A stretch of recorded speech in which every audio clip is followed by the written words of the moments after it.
Bueno, buenos días. Quería aprovechar la oportunidad de esta sesión para contarles una actividad que se está desarrollando justamente en el IETF en torno a esta nueva arquitectura de enrutamiento denominada Lisp.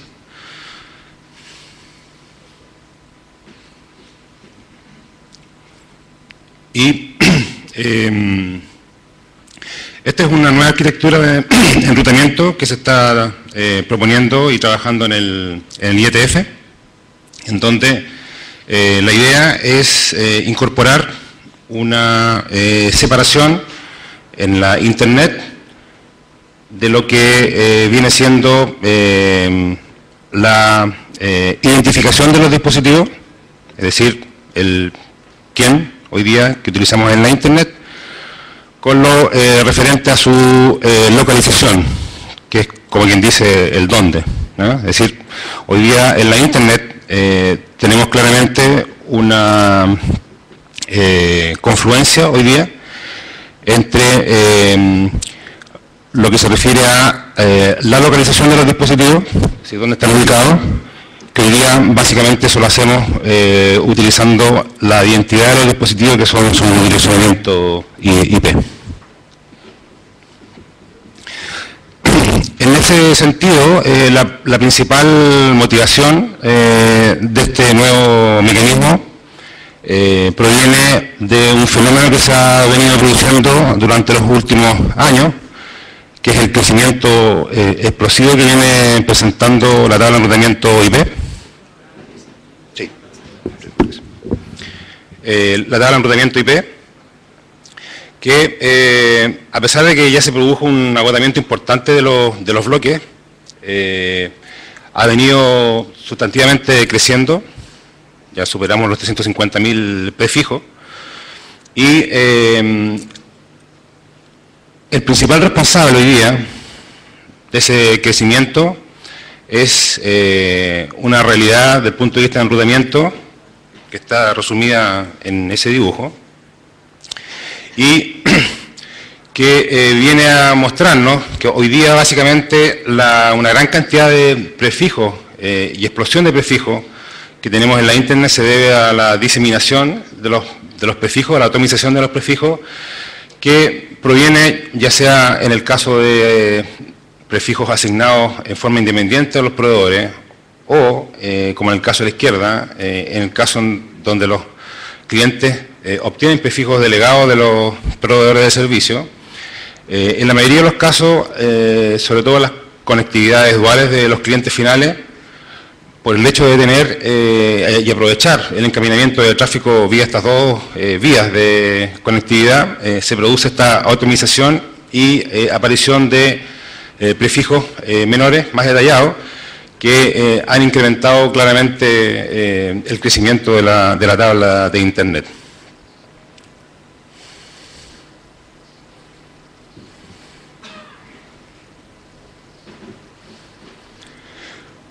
Bueno, la manera en que hoy día se visualiza el poder minimizar este efecto es tratando de generar una separación entre lo que es la ubicación de un cliente, que en particular podría estar dual homed o single homed, y la identidad de los dispositivos que están conectados en una localidad, ¿ya? Si ustedes lo piensan hoy día, existe mucho más diversidad de identidades, es decir, de cantidad de dispositivos que de localizaciones, ¿eh?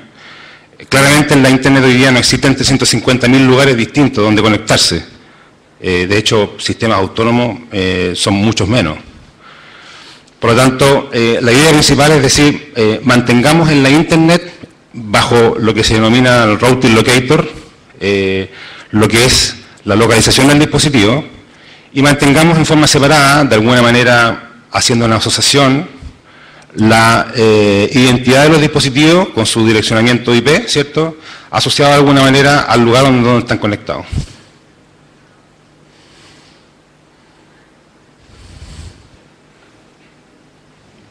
Mover el mapa.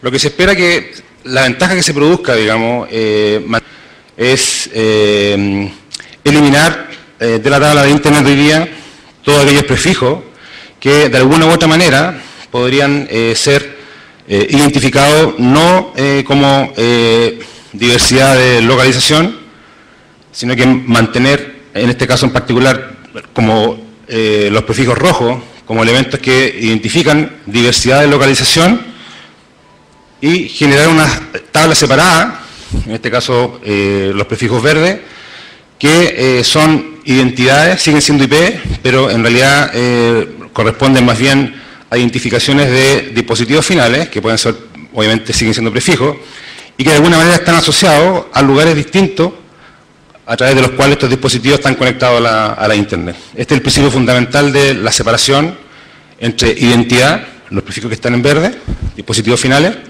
y localización, Routing Locator, que son los prefijos rojos, que son los únicos que sería necesario mantener en la Internet para encaminar los paquetes que van dirigidos a los prefijos en verde.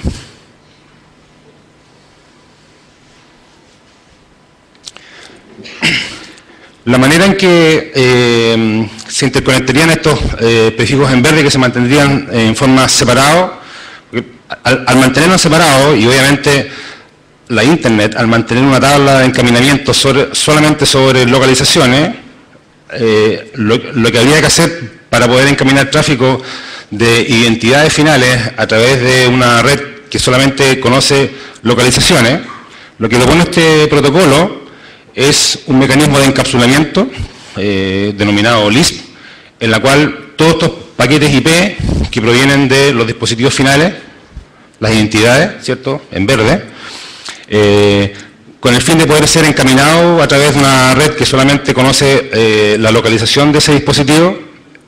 Esos paquetes son encapsulados en el protocolo Lisp y obviamente una vez que son encapsulados se utilizan las direcciones IP de origen y destino que están asociadas a las localizaciones de esos dispositivos finales, son encaminados como siempre a través de la Internet, que en este caso tiene una tabla de enrutamiento más pequeña, y son desencapsulados finalmente para producir la conectividad end-to-end.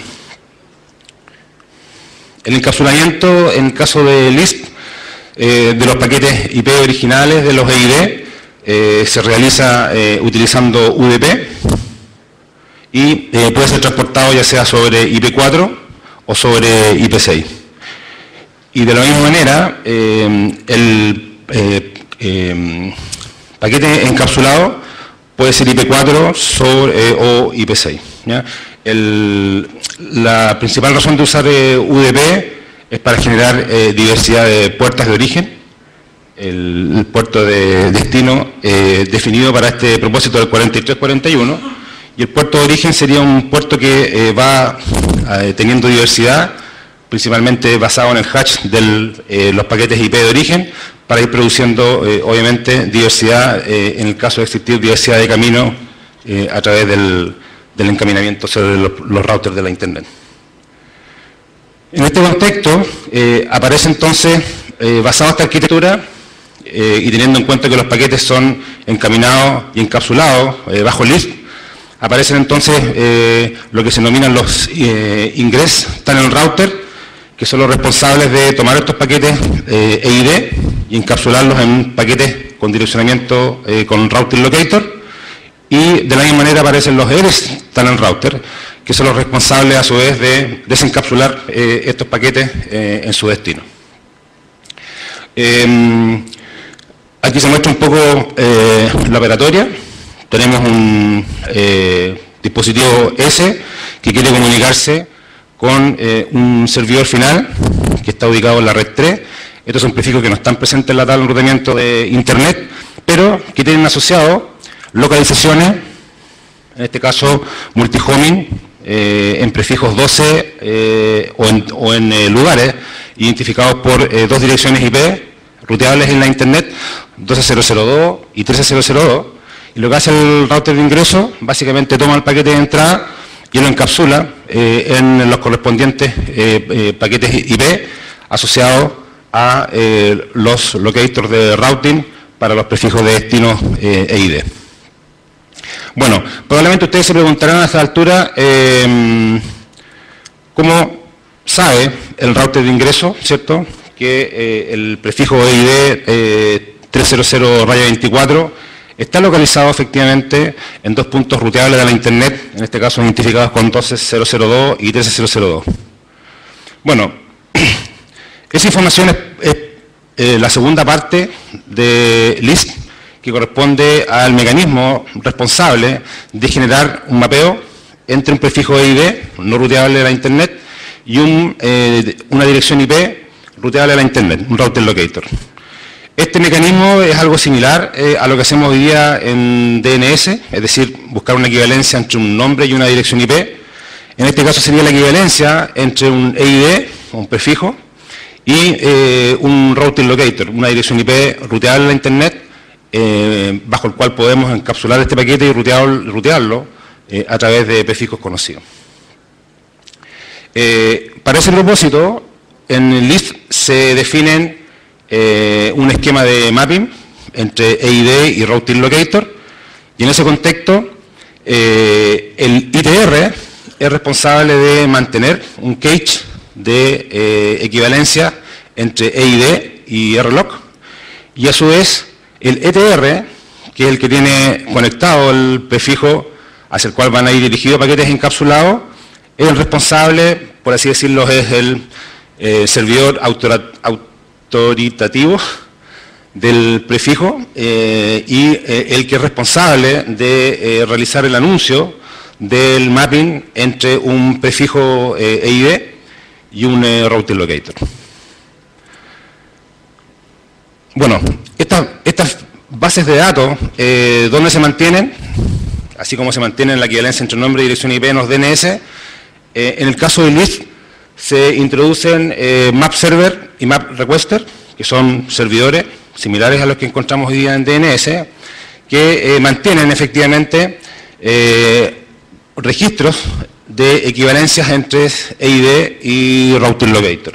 En el caso del map resolver, es el lugar donde los ITR van a consultar equivalencia entre EID y router locator, en el caso que no lo tengan en su caché. Y los map server son los servidores a los cuales los ETR van a ir a registrar y mantener en forma permanente un registro con la equivalencia entre el EID y router locator, ¿ya? Ahora, la gran pregunta es, bueno, tengo un lugar en donde yo voy a hacer las consultas y tengo un lugar donde yo registro mi EID asociado a un router locator o más de un router locator en el caso de multihoming. La pregunta es, bueno, ¿cómo interactúan este map requester que tiene que responder con información que está almacenada en un map server?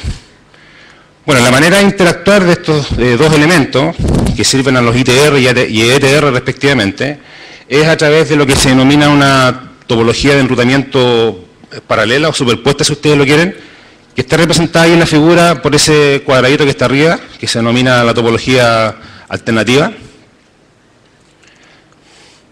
y que no es más que un conjunto de router, de hecho puede ser un subconjunto de los routers que ya existen en la Internet o un subconjunto de routers construidos para este propósito, que está unida entre sí en una especie de overlay en donde se linkean entre ellos a través de túneles GRE y que se utilizan para principalmente dos propósitos. Sobre estos túneles GRE se establecen sesiones BGP en los cuales se intercambia información de alcanzabilidad que contiene efectivamente quién es el ETR autorotativo para cada uno de los prefijos asociados a un EID.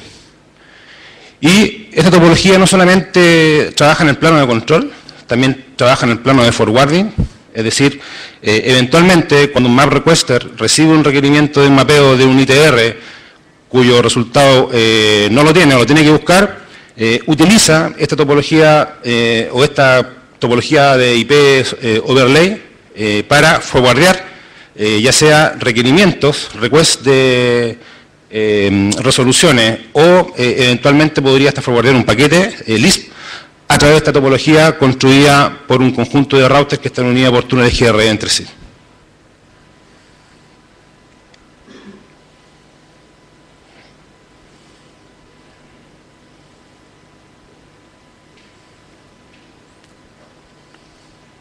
¿Ya? Aquí se muestra efectivamente cómo esta topología alternativa permite construir una topología lógica superpuesta sobre la Internet. Aquí vemos cómo un prefijo EID se registra desde un ETR o desde un map server, que es lo usual, y se va propagando a través de BGP, a través de esta topología alternativa, hasta llegar finalmente a este advertimiento, hasta el ITR o hasta el map requester.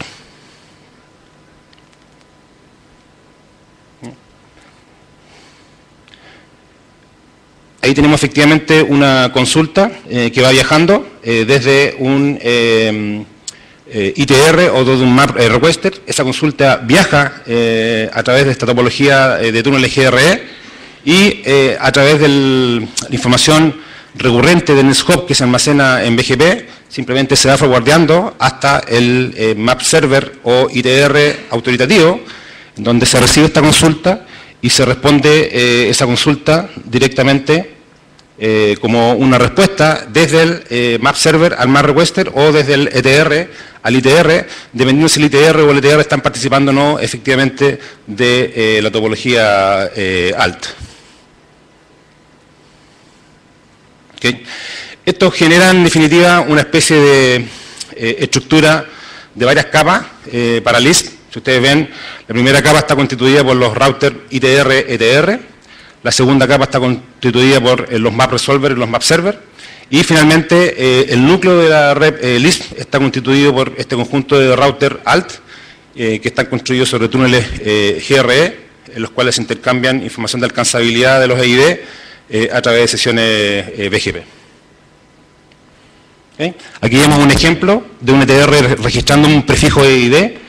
Al registrar ese prefijo EID en el map server envía un advertimiento BGP en donde idealmente se hace una agregación del prefijo para ir manteniendo menor cantidad de prefijos EID en la topología ILISP. Ese advertimiento se va propagando por las sesiones BGP hasta que llegue finalmente al map requester. En el caso de que el map requester reciba una solicitud de un ITR para resolver una equivalencia entre un prefijo EID y un routing locator, el map requester, una vez que recibe el requerimiento, si no lo mantiene en el caché, manda una consulta Lisp de mapeo sobre la topología alternate. Ese requerimiento viaja por la topología alternate hasta que llega finalmente al ITR que registró este prefijo, y el ITR, que es el autoritativo, es el que responde directamente el ITR a la consulta, que le permite cachearlo y encapsular este tráfico en forma posterior para comunicarse entre los dos sitios Lisp.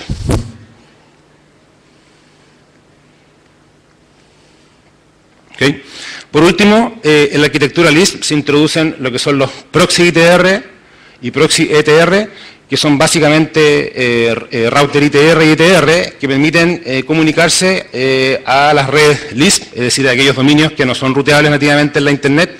Su prefijo no aparece en la tabla de Internet, sino que aparecen en la tabla Lisp, y que actúan como especie de proxy entre las redes ruteadas que tenemos hoy día en la Internet y estos dominios, ¿ya? Es decir, existe un lugar de la Internet que inyecta en forma agregada todos aquellos prefijos que se han registrado en la topología Lisp, y ese router actúa como una especie de ITR para encapsular el tráfico que viene de lugares nativos de la Internet y encaminarlo hacia dominios Lisp, y viceversa para el caso de los proxy ETR. Disculpe que pase rápido, pero me queda poco tiempo.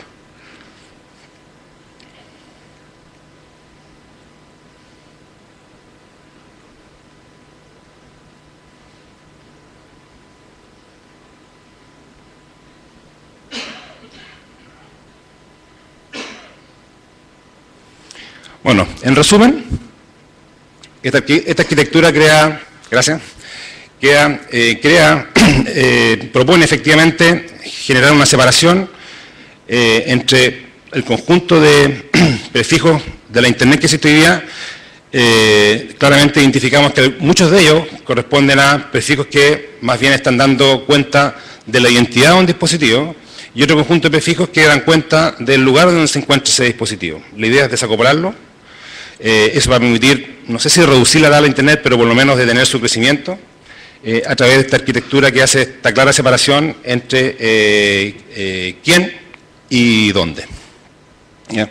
Lo interesante de esta arquitectura, bueno, déjenme pasar un poquito aquí, que como les digo, introduce todos estos conjuntos de elementos, es que no solamente resuelve la problemática de enrutamiento de Internet, es decir, proveer una conectividad dual, flexible, ¿cierto? En donde un sitio queda asociado a varios routing locators, que son en definitiva múltiples puntos donde está conectado un sitio multihomen a una red de Internet, sino que se puede aprovechar esta misma arquitectura para generar otro tipo de soluciones en red.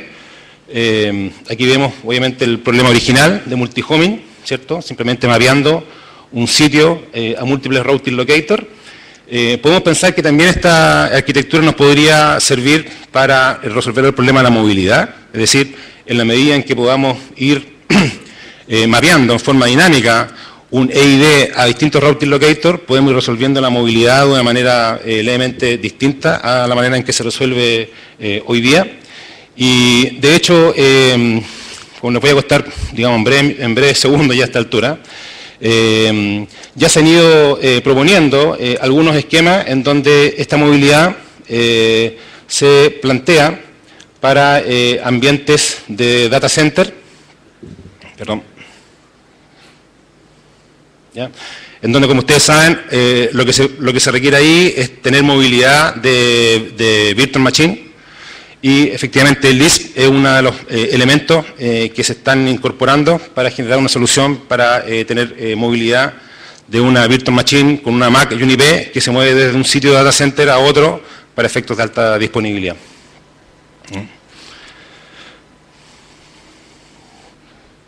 Bueno, una solución también innovativa utilizando Lisp es algo que yo ya un poco les había adelantado. Al separar la identidad del ruteo, perfectamente se pueden hacer combinaciones, por ejemplo, de que la identidad de los dispositivos sean direcciones IP version 6 y las localizaciones de esos dispositivos sean routing locator IP version 4. Por lo tanto, lo que estamos generando en este caso es la posibilidad de interconectar dominios IP version 6 sobre dominios IP version 4 o viceversa, pero utilizando este mecanismo de mapeo dinámico, Lisp, en el cual, en forma natural, resultan la capacidad de poder encapsular paquetes IP version 6 sobre IP version 4 o viceversa, encapsular paquetes IP version 4 sobre IP version 6. Por lo tanto, Lisp hoy día también se plantea como un mecanismo interesante de transición de IP version 6 a IP version 4. Bueno, este ha sido un trabajo que comenzó ya el año 2007, donde se plantea la problemática del crecimiento de la tabla de Internet. Se ha venido trabajando desde esa época en generar distintos documentos de trabajo en el IETF, lo que son la identificación del encapsulamiento, las especificaciones de los ITR, de los map server, de la topología alternativa.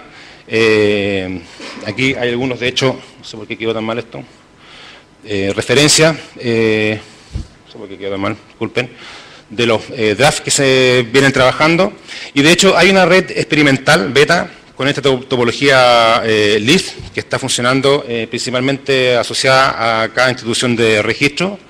Esta topología, si ustedes ven, está presente prácticamente en cada continente. Bueno, en el caso del LANIC hay un solo sitio que está utilizando una implementación basada en Unix, está usando XOS, el Unix que corre en nuestras máquinas Nexus, y por lo tanto hoy día existe una red experimental, como ha ocurrido con todas estas tecnologías, justamente con el objetivo de poder ir experimentando con esta nueva arquitectura de red. Desde el punto de vista de Cisco, estamos incorporando algunos releases en algunas plataformas clave, en donde se está haciendo disponible esta arquitectura de red nueva, pues si ustedes la quieren experimentar, todavía está en etapa de experimentación. Y bueno, finalmente algunos punteros de información que existen hoy día en varios sitios de la Internet, en particular list4.net, van a encontrar una gran cantidad de información. Cisco también tiene un sitio dedicado a esta tecnología y bueno, claramente el grupo de trabajo LIS en el IETF, en donde pueden encontrar también todos los avances con respecto a esta arquitectura de red.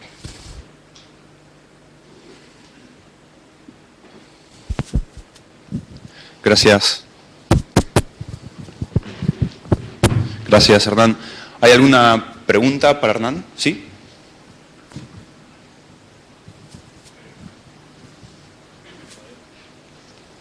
Sí, yo tengo una pregunta.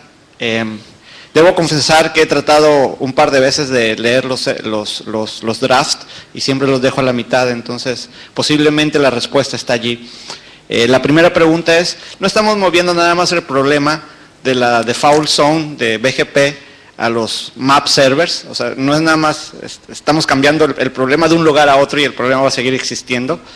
Esa es la primera pregunta. Y la segunda es, no estamos creando ahí un problema del huevo y la gallina cuando estamos metiendo al DNS en funciones de ruteo, donde para que el ruteo funcione, los routers tienen que hablarle al DNS, si el DNS no funciona, los routers no funcionan, si los routers no funcionan, no funciona el DNS y así sucesivamente. Entonces, esas son mis dos preguntas, básicamente.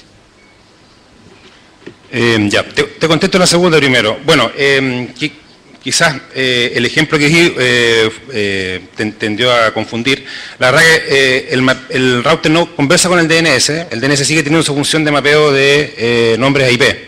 Tanto bajo ese punto de vista nada se cambia. De hecho, uno de los pilares de esta tecnología es no cambiar nada, ¿ya?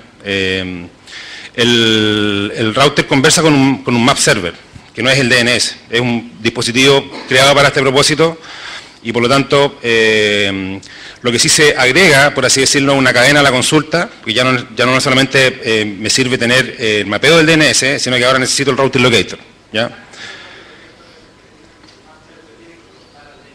No, el DNS no está involucrado. O sea, es decir, la estación final quiere conectarse, no sé, a list4.facebook.com, que es una realidad, es una dirección que existe, digamos. No sé si está Diego por ahí, pero bueno. Entonces, bueno, es una dirección que no está ruteada en la Internet, está en la topología de list. ¿Qué es lo que hace el ITR? Va y le pregunta, entonces la estación final, como siempre, sin cambiar nada, va al DNS a preguntarle.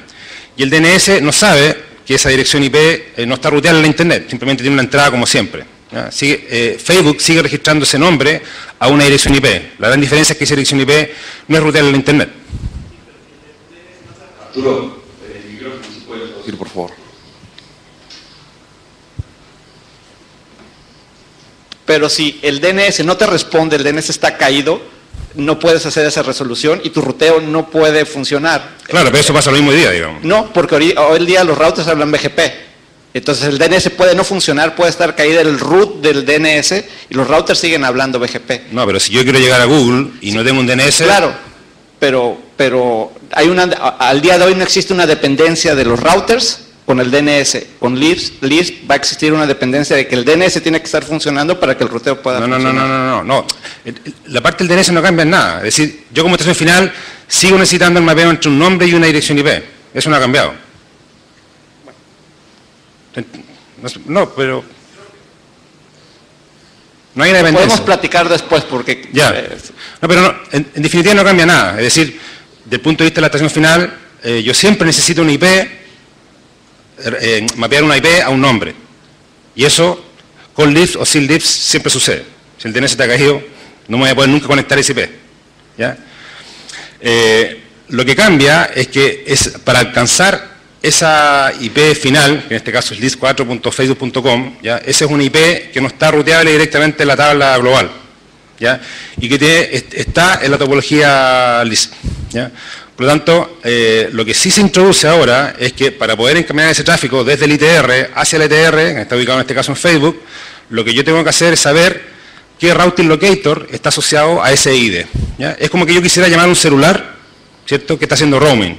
Y la red celular tiene que saber en qué lugar está ese dispositivo haciendo roaming. Es lo mismo, digamos, ¿ya? Pero ustedes siempre tienen que tener su directorio. Es decir, si ustedes quieren llamar a una persona, tienen que saber qué número es. Eso es el DNS.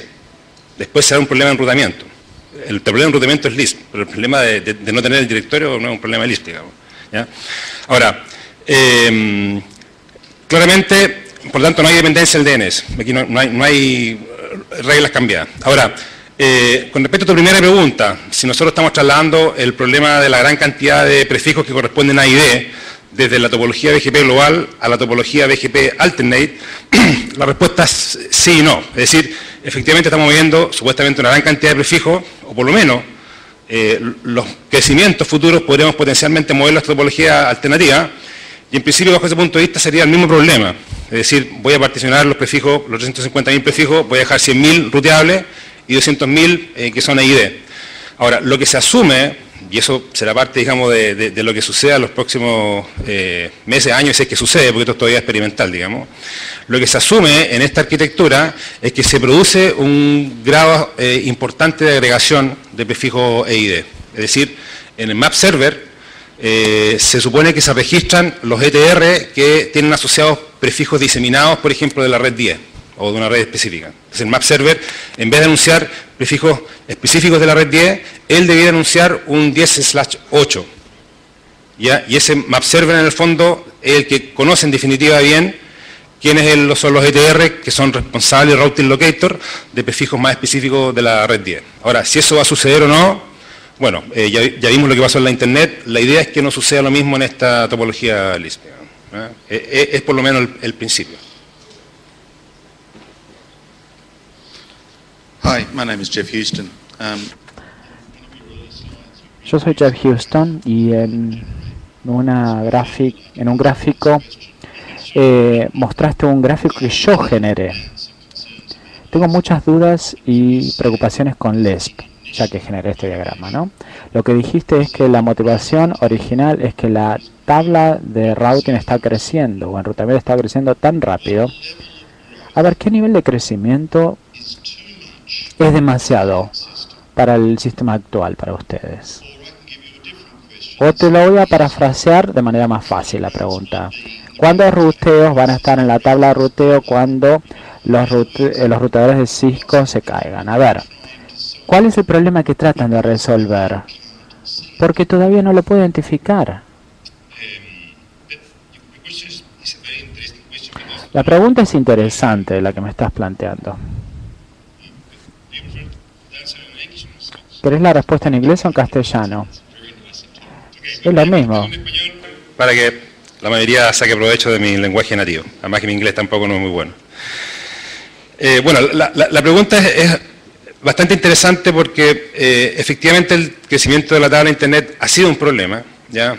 Pero efectivamente hoy día la mayoría de los routers que están orientados a estos ambientes son capaces hoy día de mantener no solamente esta tabla, sino que probablemente tamaños 3 veces el que tenemos hoy día, ¿ya? Por lo tanto, bajo ese punto de vista, hoy día es un problema a media, ¿ya? Ahora, ¿cuál es el problema? Es que en el fondo, si bien hoy día somos capaces de manipular tablas, digamos, probablemente de 1 millón de entradas, ¿cierto?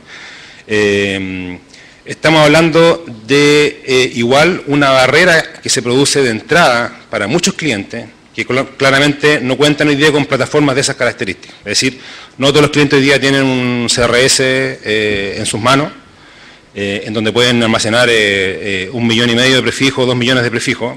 Por lo tanto, el potencial problema que genera esto para todos aquellos clientes que, por ejemplo, se quieren conectar en multihoming y para aprovechar al máximo la ingeniería de tráfico multihoming, necesitan recibir obviamente esta cantidad de prefijos, ¿ya? Por lo tanto, lo que se está produciendo hoy día es que hay tecnología, pero esa tecnología representa una barrera de entrada para todos aquellos clientes multihoming, en los cuales el tamaño de la tabla de Internet hoy día representa un reto desde el punto de vista de las inversiones que tienen que hacer para hacer ese aprovechamiento. Por lo tanto, esto no es algo que está orientado a resolver el problema de los NSP, que hoy día no tienen problemática, sino que está más bien orientado a la problemática de multihoming, que se ve afectado por el hecho de que efectivamente hoy día una gran cantidad de prefijos no necesariamente está asociado a una diversidad y son justamente aquellos clientes multi-homing los que están solo originarios de este explosivo crecimiento de la Internet, que pareciera ser que no se detiene.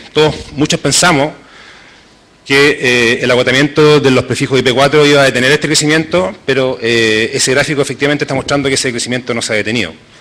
Y es muy probable que también comience a suceder con IPv6. Por lo tanto, contando la pregunta, hoy día para el core de la Internet no es un problema, pero sí es un problema y representa una barrera importante para clientes finales multi-homing. Ahora, lo interesante es que de esta tecnología es que si bien fue diseñada para resolver el problema del crecimiento de la Internet y con multi-homing, lo que me ha tocado ver es que se han venido haciendo desarrollos en torno a Lisp que no tienen que ver con ese problema, ¿ya? Sino que tienen que ver con aprovechar el desacoplamiento entre identidad y localización para resolver problemas como interconexión de IPv6 sobre IPv4 o mobility en data center, o otro tipo de soluciones como VPN avanzada, que no son un propósito de Lisp, pero es una tecnología que se puede aprovechar para resolver esa problemática. No sé si contesté tu pregunta. No. I'd just like to make... Me gustaría destacar un tema.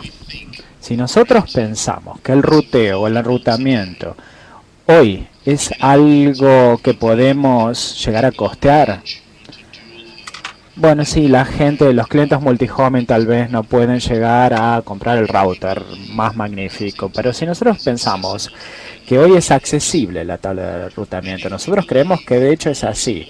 Si nosotros sabemos que la ley de Moores todavía va a soportar el ruteo y que el costo unitario del routing va a mantenerse igual, si nosotros estamos en paralelo al crecimiento que está por debajo de la duplicación cada un año, la buena noticia es que esta tabla de enrutamiento no se duplica cada un año, sino se duplica cada 10 o 15 años hoy. La tabla no está creciendo en sí. En realidad está muy plana.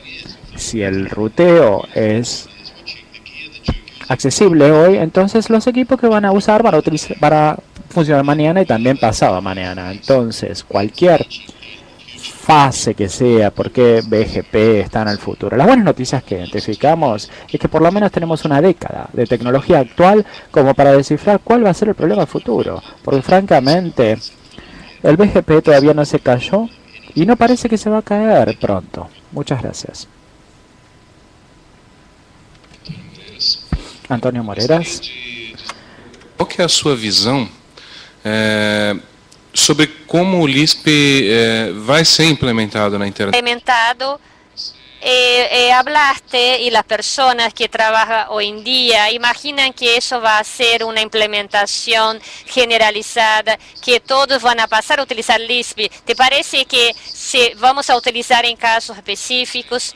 ¿Cómo imaginas, cómo va a suceder en el futuro? Porque realmente en términos de motivación me generó dudas. Me parece que para mucho multi-homing hay soluciones baratas de routers. Y con Lisp me parece que vamos a tener un encapsulamiento de los paquetes. A lo mejor vamos a tener una peor performance en la red. En términos de motivación, en lo que respecta al multi-homing, me parece que es un poco débil este abordaje. ¿Cuál es la visión de ustedes que trabajan con eso para la implementación de Lisp? No nos queda muy claro cómo eso. Tampoco está muy claro. Hoy día está solamente a modo experimental, pero como yo lo imagino y como parece ser que se están dando en algunos service providers, es que para poder generar un despliegue o una adopción de esta tecnología de enrutamiento en forma global, han aparecido lo que se denominan Lisp Service Provider. Es decir, son service providers que han adoptado Lisp, todavía a modo experimental, y que, por ejemplo, podrían ofrecer Map Server y Map Resolver abiertos para que distintos clientes del mundo registren y participen de la topología Lisp, ¿ya? De esa manera, se baja la barrera de entrada, en el sentido de que lo único que necesito es un router ITR, para hacer el encapsulamiento, y simplemente me registro en algún lugar del mundo de manera similar a como ocurre hoy día con los DNS de registro libre, digamos. Eso es un poco lo que se está dando en algunos service providers que se denominan Lisp Service Provider, ¿ya? Del punto de vista de performance, bueno, hoy día todas las implementaciones son en plataformas de software, salvo en el caso de la SR1000. Probablemente, como toda tecnología, en un inicio va a tener penalidades, pero como todo también, si esta es una tecnología que se adopta en la industria y es desplegada en forma medianamente masiva, uno debería esperar que las plataformas evolucionen también para no tener penalidades de performance utilizando tecnología Lisp. Pero todavía hay una incertidumbre. O sea, en el contexto de que aquí estamos discutiendo mucho de los trabajos del IETF, les vengo a contar lo mismo. Es una tecnología experimental. Cisco todavía tiene imágenes experimentales, como podría haber sido venir a hablarles de Version 6 hace 20 años atrás, y no está muy claro si la industria todavía lo va a adoptar o no. A mí la sensación que me da es que, y no sería raro, digamos, es que esto terminara siendo implementado no con el propósito que fue hecho, suele suceder muchas veces eso, y que sea utilizado finalmente para, por ejemplo, implementar tecnologías de interconexión de data center para resolver el problema de la movilidad de virtual machine. Hasta hoy día no tenemos ninguna solución salvo Lisp, así que no sería raro que una tecnología como Lisp, que fue diseñada para un propósito, termine siendo utilizada finalmente para otro.